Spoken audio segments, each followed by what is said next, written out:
Puis, avant de se relancer dans le deuxième set et de vous dire qui participe, car il y a toujours 5 slammers qui passent en deuxième ronde. Mais avant, j'ai une surprise pour vous. J'ai une amie qui venait, qui est devenue une amie, quelqu'un que j'ai connu par la performance bien sûr. À l'époque où on a fondé la scène de slam en 2006-2007, qui était souvent présente, qui a fait partie de l'équipe de Montréal, et ensuite qui a toujours été une performeuse, une femme de théâtre extraordinaire, et qui a bien accepté, bien sûr, de venir ici ouvrir le deuxième set. C'est une tradition aussi dans le slam, on a souvent ce qu'on appelle un poète d'honneur ou un invité spécial. Ça dépend des mois. Mais ce mois-ci, c'est un mois particulier. Karen présente un spectacle, je crois, au Katsu, si je ne m'abuse, oui, au Katsu, c'est pas rien.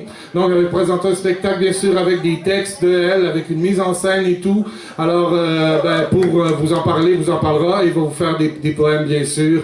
Le temps est à elle et je vous demanderai d'applaudir très fort et chaleureusement Queen K. Écrire sur le beau, le fun, l'ordinaire. Écrire sur le journal qu'en silence on se sépare parce que tu sais que je commence toujours par la section des arts. Écrire sur nous, sans faire de quétaine, ni sucré, sans donner mal au cœur, écrire que ça marche à notre façon. Écrire sur nos cadeaux d'oreiller, quand on se déballe notre journée, qu'on tente d'éteindre la lumière, puis que le sommeil ne nous stresse pas, parce qu'on sait que demain, personne risque de partir sans dire bye. Écrire sur le quotidien, quand on s'aime comme on se passe le beurre, simplement. Écrire sur l'étoile qu'on fait plus dans notre lit parce qu'on dort demi-lune, les pieds qui se collent, les rêves qui se parlent. Écrire sur l'instant où tu te dis « OK, lui, il me connaît pas pire », puis qu'ensuite, tu te sauves pas en courant. Écrire sur le pétillant qui est encore dans tes yeux, un 7-up jamais flat. Écrire sur l'arrivée de ton barbecue, de nos tasses dépareillées, quand t'as rendu chez moi, chez nous. Écrire sur ton jus d'orange que je bois dans ton verre parce que donc ben l'air plus frais.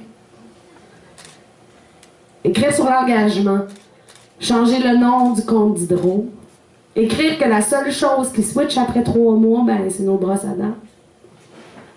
Écrire sur notre linge qui se mélange dans la laveuse, ma brassière passionnée qui ramasse tout ce qui spinne, alors que nos bas se font encore la cour sur la corde à linge. Écrire sur l'éphémère qui pose ses bagages, quand on compte en années ce qu'on comptait en départ. Ne pas écrire sur les compromis, mais sur ce qu'on se promet, ce qui a été, puis ce qui s'en vient. Écrire du ventre avec les papillons qui se reconstruisent en cocon parce qu'ils ont compris qu'ils ne partiraient pas tout de suite. Écrire sur nous, sur la suite. Parce que parfois, savoir dire « ouais, ça va bien, on tient la route, on fait notre bout de chemin », ça se peut aussi. Peut-être. J'imagine. Je sais pas. Parce qu'écrire sur le beau, c'est la première fois que je fais ça.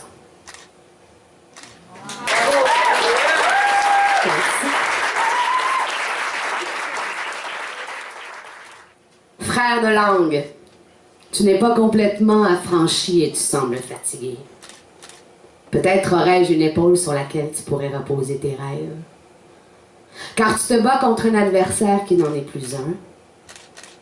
Il a gagné la guerre il y a de cela longtemps, et toi tu tentes de parler la tête hors de l'eau. Tu aurais dû t'affranchir avant, prendre le taureau par les cornes, claquer la porte. Tu as failli à ta tâche par 2 fois.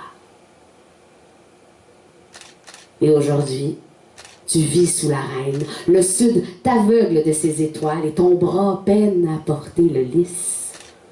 Tu te contentes d'exister calmement, en paix, mais en cage, à vivre comme si, pour sauver la face.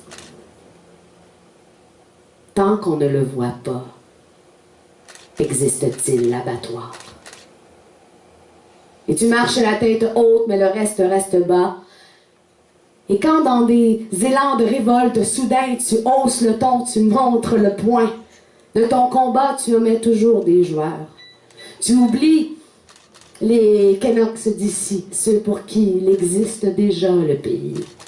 Comme tu oublies tes frères et tes sœurs qui vivent comme toi chez eux là-bas et qui ne partiront pas, ces canards de l'Ouest, ceux qui battent le fer même s'il est froid, car l'isolement est la plus efficace des laisses, ceux qui sacrent et slangent. Ceux pour qui ton départ fera chavirer le navire chancelant, ceux-là tu les oublies si souvent. Comme tu oublies ceux maintenus sous réserve qui appartiennent à cette terre, ceux qui sont de l'érable, sa sève, et qui ne peuvent plus se taire car le silence et le mépris font de solides cercueils quand on veut enterrer l'histoire. Il y a aussi ceux qui arrivent et qui n'ont pas encore l'amour infini de tes lacs et tes rives, ceux pour qui le mot pays est loin, car les épaules du temps portent leur seul bagage et, par peur de vivre d'autres séparations, ferment les yeux, détournent la tête et disent non. Mais mon frère, d'autres après toi tenteront de tirer la langue. Ils n'auront pas peur de déranger le calme, de brûler la torpeur et de raviver pour tous la flamme.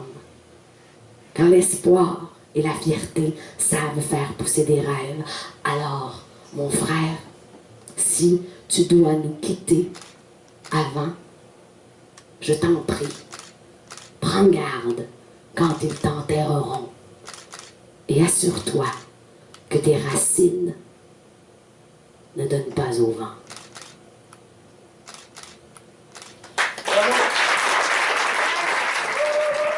Fin qui arrive au détour. La fin du monde y paraît. Ce serait bien d'avoir le temps de faire un dernier tour avant que ça brûle, saute, que ça s'écroule, avant que ça tremble et tombe, avant que le malheur nous rassemble dans un gros tas et que nos aimants se décollent à jamais. Le jour où mon or deviendra le tien, norexique ozone, pour un soleil soldat, l'ultime kamikaze au nom de la galaxie. Au fond, nous sommes si petits. Ce jour-là, un grand coup de vent solaire et bonsoir, ils sont partis. Les gros, les grands, les petits, les solitaires, les dans la rue, les costumés de jour et de nuit, poches pleines, cœurs vides, les aspirants au grand changement, les hippies mangeurs de graines, les carnivores invétérés, les vierges et les puceaux, la main dans les culottes, les yeux rivés sur l'écran plat et le sexe pointu. Les embryons, avec ou sans droit, les mères porteuses et reportées partis, tous d'un coup partis, même les attendeurs de Messie, la larme à l'œil, la rage au ventre, le doute poignant devant l'absence de livres sacrés en iPad in their hands. It is the end, my friend. Ce jour-là, il ne restera qu'une planète sèche et rouge. Une autre Mars, peut-être. Au fond, nous sommes si petits. Alors dépêchons, avant l'arrivée du glissement de terrain, de la dernière vague qui ne viendra pas de nos mains, avant que les tours s'écroulent sans avion, car le sol se fatigue de nos pas incessants, des tornades et des feux pour nous rappeler cruellement que nous ne contrôlons rien. Allons voir les glaciers du Grand Nord, avant qu'ils partent en voyage et se fondent sur nos côtes fêlées. Allons escalader ces montagnes pour sentir le vertige de notre insignifiance. Allons respirer l'air trop haut, la cage thoracique en état de choc. Allons contempler au sommet de ces arbres ancestraux, sages étendards. Allons contempler les étoiles, celles fixées et celles filantes, avant que l'on s'éteigne et que notre race disparaisse, car au fond, nous sommes si petits, mais si fabuleusement